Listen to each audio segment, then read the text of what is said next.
Hi guys, this is Indu and welcome back to my channel. Morning எந்திக்கும் போது லைட்டாக க்ளவுடியாக இருந்தது. கொஞ்சம் நேரம் ஆன உடனே நல்ல வெயில் வந்துருச்சு.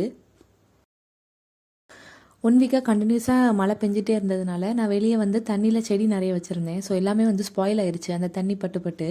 ஸோ அதெல்லாம் எனக்கு க்ளீன் பண்ணி மாற்றலான்னு சொல்லி இன்னைக்கு மார்னிங்கே வந்து க்ளீனிங் ஒர்க்கை ஸ்டார்ட் பண்ணிட்டேன். நான் வெளியே வந்து ஜன்னல் பக்கமாக சன்லைட்காக எல்லா செடியுமே வச்சுருக்கேன்.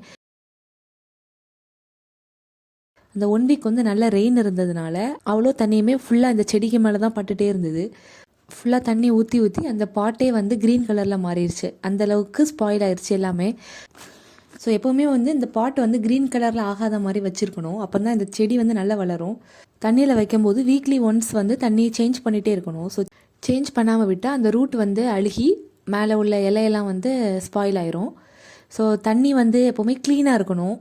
மண்ணில் வைக்கும்போது செடியோட லீவ்ஸ் வந்து கொஞ்சம் பெருசாக இருக்கும். ஸோ நியூட்ரிஷன்ஸ்லாம் அதிகமாக கிடைக்கிறதுனால லீஃப் வந்து பெருசாக இருக்கும். ஸோ பாட்லாம் க்ளீன் பண்ணி தண்ணியெல்லாம் மாற்றிட்டு செடியை மறுபடியும் நான் அதிலே செட் பண்ணிட்டேன். நான் ஊர்லேருந்து கற்பூரவள்ளி செடி வந்து எடுத்துகிட்டு வந்திருந்தேன். ஸோ அதை வந்து நான் மண்ணில் தான் வச்சுருந்தேன்.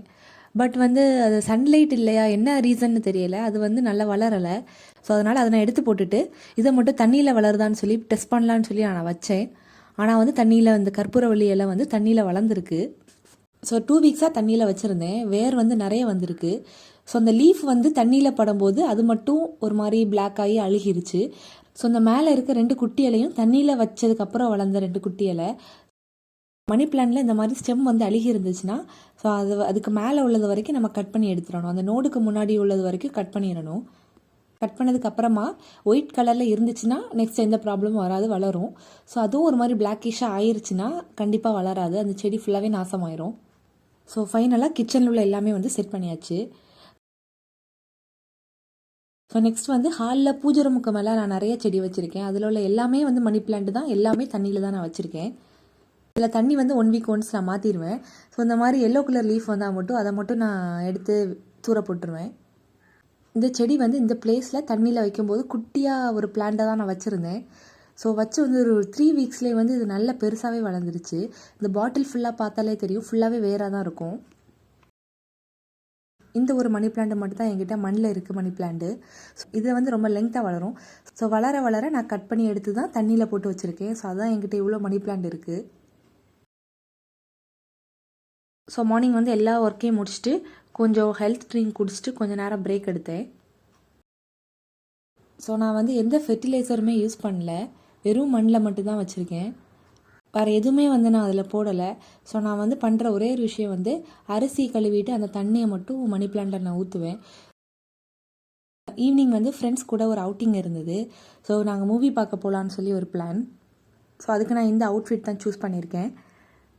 ஸோ இதை நான் மேக்ஸில் வாங்கினது. ஸோ இது பர்ச்சேஸ் பண்ணி ஒரு 4 இயர்ஸ் இருக்கும். ஸோ ஃபேடும் ஆகலை, அப்படியே இருக்குது. ஸோ நாங்கள் வீட்டிலேருந்து ஒரு 6:30க்கு மேலே கிளம்பினோம். ஸோ இந்த டிராஃபிக்லாம் தாண்டி போகிறதுக்கு லேட் ஆயிடுச்சு. ஸோ படமே ஸ்டார்ட் பண்ணிட்டாங்க. அதுக்கப்புறமா நாங்கள் மூவிக்கே போனோம். மூவிலாம் பார்த்துட்டு கீழே ஒரு ரெஸ்டாரண்ட் இருந்தது. ஸோ அங்கேயே வந்து நைட்டு வந்து ஃபுட்டு சாப்பிட்டுக்கிட்டோம். அதுக்கப்புறமா சடனாக பீச்சுக்கு போகலான்னு ஒரு பிளான் பண்ணோம். ஸோ நாங்கள் அங்கேருந்து ஒரு 11:30 போல் கிளம்பினோம். ஸோ நாங்கள் ஷார்ப்பாக பீச்சுக்கு ரீச் ஆகும்போது 12:05 ஆயிருந்தது. ஸோ பீச்சில் ஆல்ரெடி போலீஸ் வந்து யாரையுமே நிற்க விடாமல் எல்லாத்தையும் விரட்டிகிட்டு இருந்தாங்க. ஸோ நாங்கள் அவங்க கண்ணில் படாமல் லைட்டாக பீச் கிட்ட வர நாங்கள் போயிட்டோம். ஸோ போயிட்டு ஒரு 5 மினிட்ஸ் அதில் உட்காந்துருந்தோம். ஸோ அவங்க எங்களை பார்த்துட்டாங்க. ஸோ எங்களே விரட்டி விட்டாங்க. ஸோ யூஸ்வலாகவே எங்களுக்கு இந்த நைட் அவுட் வந்து ரொம்ப பிடிக்கும். ஸோ நாங்கள் அடிக்கடி வந்து நைட் அவுட் வெளியே போவோம். எதுவுமே சாப்பிட மாட்டோம், பட் இந்த மாதிரி சுற்றுறது வந்து எங்களுக்கு ரொம்ப பிடிக்கும். That's all about this video. இன்னொரு வீடியோவில் உங்களை மீட் பண்ணுறேன். அதுக்கு முன்னாடி மறக்காமல் சப்ஸ்கிரைப் பண்ணிடுங்க. தேங்க்ஸ் ஃபார் வாட்சிங்.